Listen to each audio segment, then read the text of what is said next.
bonjour à toutes et à tous, bienvenue sur KTV, Coésie FM, le 106.9 pour un temps de parole en direct, à la radio et à la télévision. Il est avec nous parce que l'éducation nationale est dans l'actualité.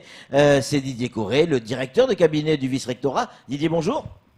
Bonjour Patrick, bonjour Camar, bonjour à toutes et à tous et particulièrement bonjour aux candidats du DNB ce matin et à leur famille. C'est le grand jour pour eux. DNB, c'est le brevet, hein? Diplôme national du brevet, voilà, Ouais. on l'a appelé BEPC, on l'a appelé Ouais. brevet, on Ouais. l'appelle maintenant DNB. Didier, il a lieu aujourd'hui, c'est ce Oui. fameux brevet qui a été décalé. Oui, tout à fait, hein, en raison de la canicule qui s'est déroulée en métropole. Ouais. Étant donné que nous étions dans un fuseau horaire relativement proche de la métropole, le ministère a décidé de décaler non seulement la métropole, mais aussi la Réunion et nous-mêmes. Mm. Et donc, ils ont eu raison, parce que je crois qu'en métropole, le temps est nettement plus favorable pour des examens ce matin. Ouais. Et voilà, nous sommes avec eux, toujours avec eux. Mais Didier, quand nous, il fait très chaud aussi, des fois, on ne fait pas annuler le brevet en métropole. Alors, certes, mais enfin, notre température à nous, c'est quand même 32, 34 degrés. Oui. Là, on a atteint 45 degrés en C'est vrai, métropole. c'est Donc, vrai. je pense que là, c'est vraiment difficile pour des candidats Ouais. de composer. Le brevet, c'est quoi exactement? Alors, le brevet, je dirais que c'est le premier diplôme. Mhm. C'est celui qui sanctionne la première partie de la scolarité des élèves, hein, jusqu'en C'est-à-dire à partir de la troisième. troisième, hein, c'est ça? Voilà, c'est ça. Ouais. C'est en troisième.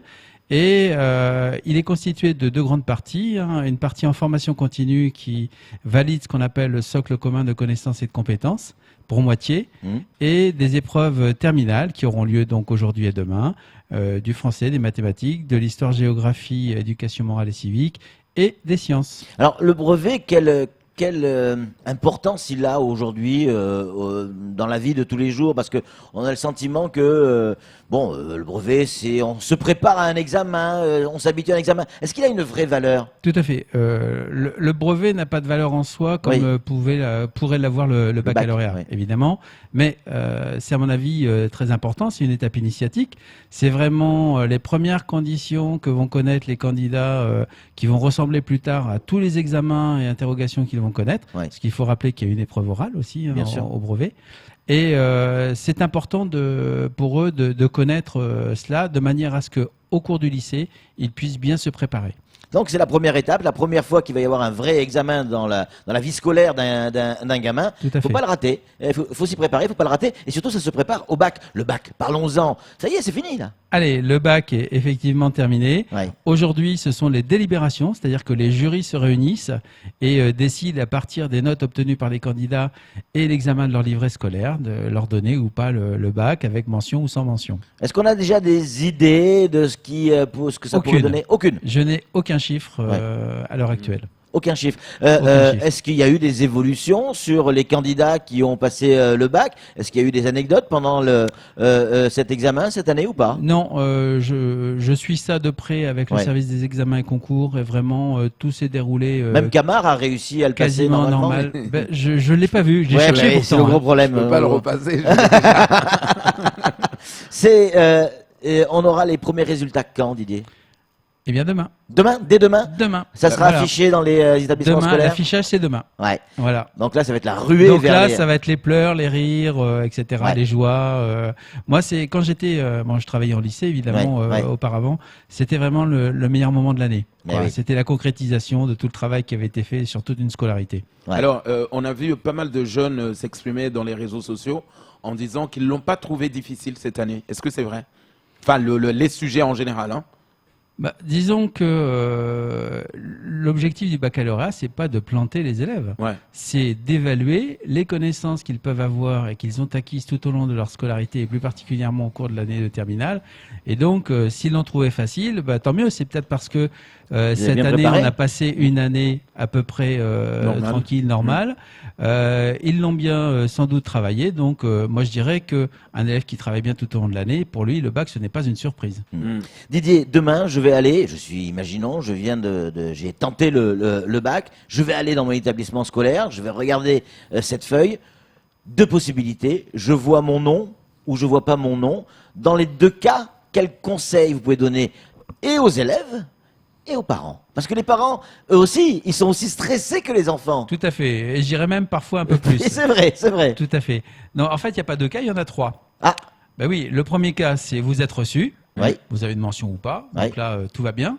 Deuxième cas, vous êtes refusé, c'est-à-dire que vous avez moins de 8 sur 20. oui, Auquel cas, là, maintenant, il faut le repasser l'année prochaine. oui. Et vraiment, c'est important de le repasser. Hein. Ouais. Nous, on offre des structures comme le lycée de la deuxième chance qui, s'il n'y a pas de place en redoublement, peut accueillir aussi Oui. des jeunes pour préparer le bac. Et puis, il y a ceux entre 8 et 10 qui vont passer les oraux de rattrapage. Ah, alors expliquez-nous, c'est quoi ça?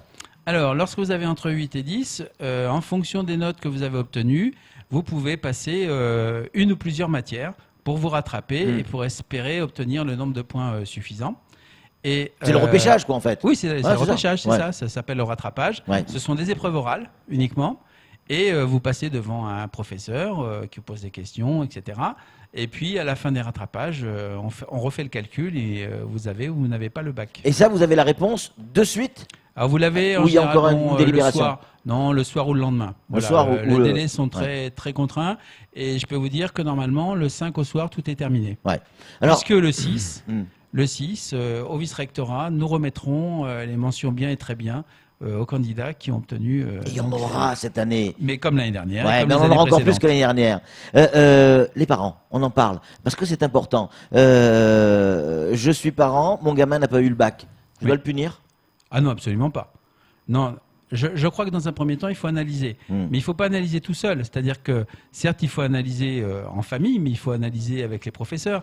D'ailleurs, pour les élèves qui passent le rattrapage, il est recommandé de prendre l'avis de ces professeurs pour savoir quelles épreuves choisir pour passer au rattrapage. Donc, dans tous les cas de figure, on encourage le gamin Bien sûr, Hmm. bien sûr. parce que ça reste un échec. mais- Déjà, c'est traumatisant pour l'enfant. Oui, mais à quoi tient l'échec? Est-ce que Ouais. c'est un manque de préparation? Est-ce que c'est Ouais. des impasses qui ont été faites, Ouais. etc. Ouais. Est-ce Camar. est-ce qu'on peut s'attendre à battre le record du chiffre cette année? Oh là là, c'est pas la loterie, hein, le baccalauréat. Mhm. Donc moi, je ne me lancerai pas dans des estimations hasardeuses.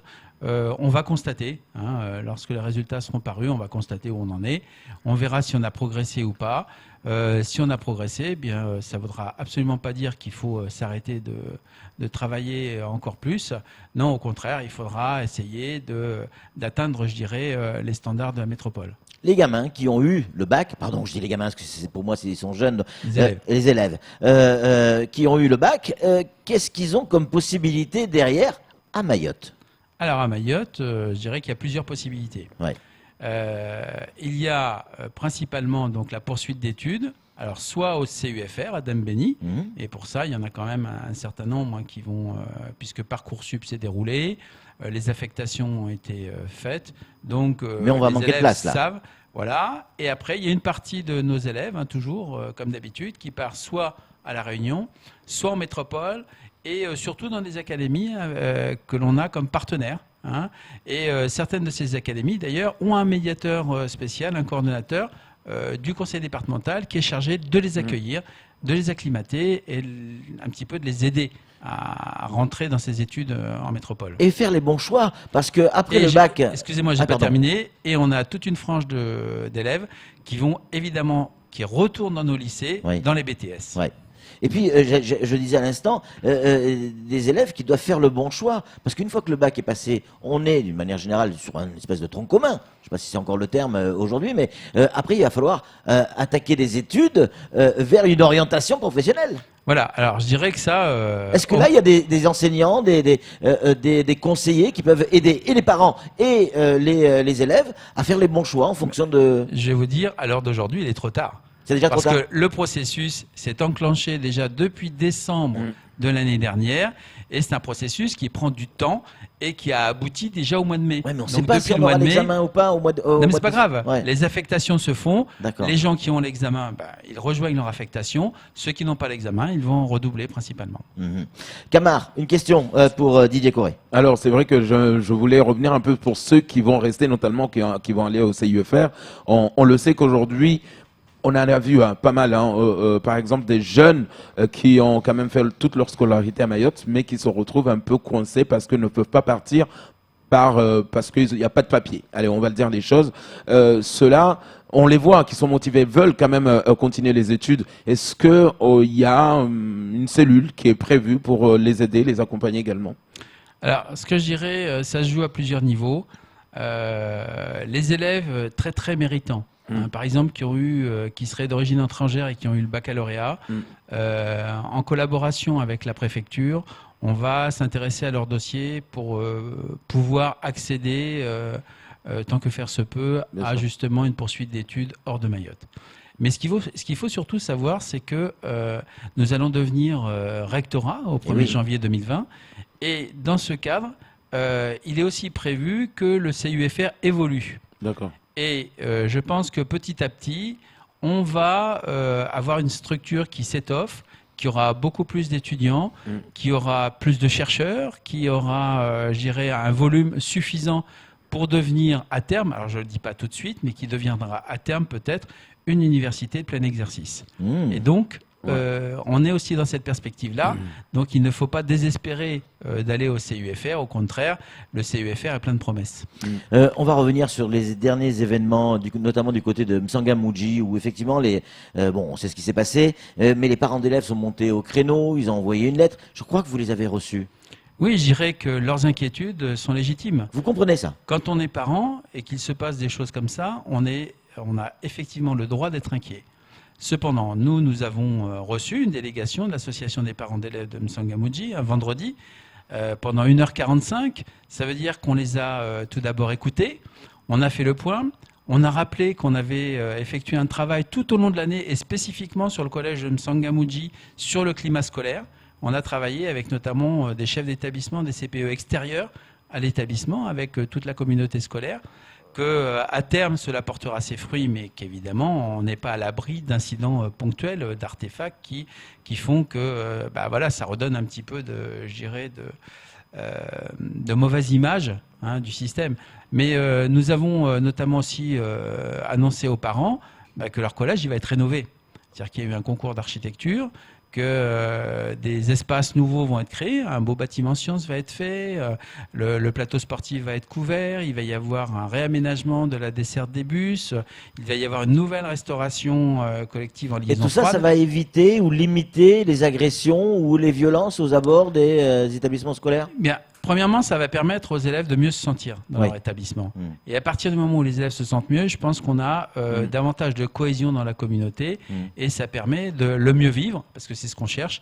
Et ce mieux vivre va peut-être permettre aussi qu'il y ait moins de problèmes d'agression et surtout à l'extérieur de l'établissement, parce que ce qui se passe souvent, c'est que ça démarre à l'extérieur et puis après, ça rentre à l'intérieur, là. Si on reprend le dernier événement, le jeune s'est fait agresser juste à l'entrée et évidemment il est venu se réfugier à l'intérieur. Donc on imagine bien que... Est-ce que c'est le vice-rectorat qui est responsable de ce qui se passe à l'entrée de son établissement scolaire, c'est-à-dire sur le trottoir ou l'espace qu'il y a entre les bus et le portail d'entrée?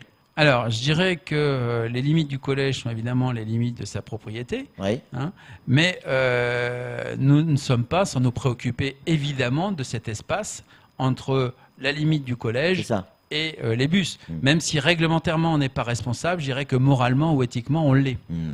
Dernière petite question, parce qu'il est déjà 24. Le volcan! Le volcan, le préfet nous a dit que du côté du vice-rectorat, il y avait eu un espèce de truc d'organiser pour trouver le nom du volcan. C'est quoi le nom du volcan? Tout à fait. Alors, pour l'instant, ce n'est absolument pas décidé puisque le processus c'est premier degré et collège, donc il y a eu des personnes qui ont fait des propositions. Il y a donc eu une cinquantaine de propositions qui ont été faites et qui vont être, sélectionnés par un comité le 8 juillet. Voilà, vous voyez, des choses concrètes. Et ce comité va retenir 10 propositions. Et ces 10 propositions, je crois qu'elles vont être soumises à un espèce de petit référendum local pour arriver au choix définitif. Référendum local, c'est un vote? Voilà, un vote. Mais qui va voter? Peut-être sur Internet, je ne sais pas. Ah oui, d'accord. Je ne définis pas les modalités. D'accord. Est-ce qu'il y a déjà des noms qui sortent du lot? Non, non, parce qu'en plus, non seulement ils ont proposé un nom, mais ils ont fait des dessins avec. Ah Donc, ouais, c'est très sympa. Avec le petit logo qui va bien, quoi. Voilà, des belles choses qui ont été faites par les Ouais, élèves. ouais. Même des histoires. Hein. Il y a même des établissements, une école ou un collège qui ont créé une histoire par rapport à la naissance de ce volcan. Alors justement, j'allais y venir. Est-ce que ça va rentrer dans les cours de nos enfants, la naissance de ce volcan? Est-ce qu'on va en parler plus à l'école? Est-ce qu'on va servir en clair de cet événement pour parler de l'histoire et de géographie Alors, et de géologie. de géologie. le volcanisme, hein, globalement, fait évidemment partie des programmes. Et c'est vrai que ce serait quand même intéressant de pouvoir s'appuyer. Bien sûr. À partir du moment où on aura, nous, une restitution scientifique qui permettra, Bien parce sûr. que les faits scientifiques ne peuvent pas être comme ça communiqués aux enfants. Il faut faire ce qu'on appelle la transposition didactique, c'est-à-dire transformer le savoir savant en cours compréhensible par les élèves. Donc ce travail-là, je pense qu'il pourra être fait et qu'effectivement on pourra s'appuyer sur ce qui se passe. Demain, c'est des rires ou des pleurs? Allez, nos enfants vont aller à l'école pour savoir si le nom est inscrit sur cette feuille blanche accrochée au gris ou au mur des établissements scolaires. Allez, on espère que cette année, il y en aura un maximum. On croise les doigts. Merci beaucoup Didier Corré d'être venu sur ce plateau. Je vous remercie aussi. À très bientôt sur les ondes de Coésie, bien évidemment. Allez, c'est tout pour ce temps de parole. Tout de suite, la suite de nos programmes.